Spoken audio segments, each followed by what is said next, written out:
సాయి ఓం సాయి ఓం సాయి ఓం.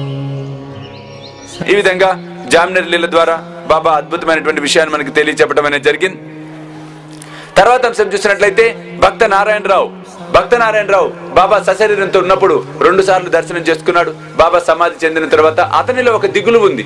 అయ్యో, బాబా సశరీరంతో ఉన్నప్పుడు, భౌతికంగా ఉన్నప్పుడు గొప్ప ఆశీర్వచనం పొందానే, నన్ను ప్రతిక్షణం బాబా నన్ను కాపాడాడే, ఇప్పుడు మహాసమాధి అయిపోయాడు కదా, బాబా ఉన్నాడో లేడో, నన్ను కాపాడుతాడో లేదో, ఇదే బాధ. అతనికి ఒక రోగం వచ్చి మంచాన పడిపోతాడు, ఇదే చింతిస్తూ ఉంటాడు. బాబా గురించే చింతన, బాబానే గుర్తుకు తెచ్చుకోవటం, బాబా బాబా బాబా.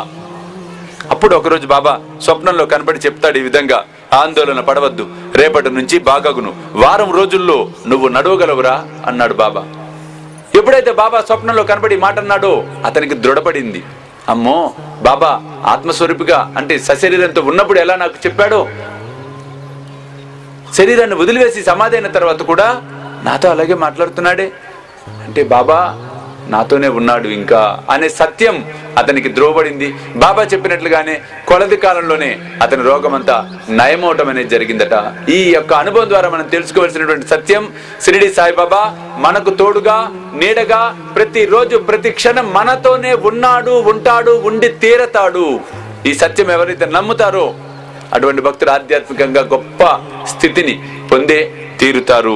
బోలో శ్రీ సచ్చిదానంద సమర్థ సద్గురు సాయినాథ్ మహారాజ్ కీ జై.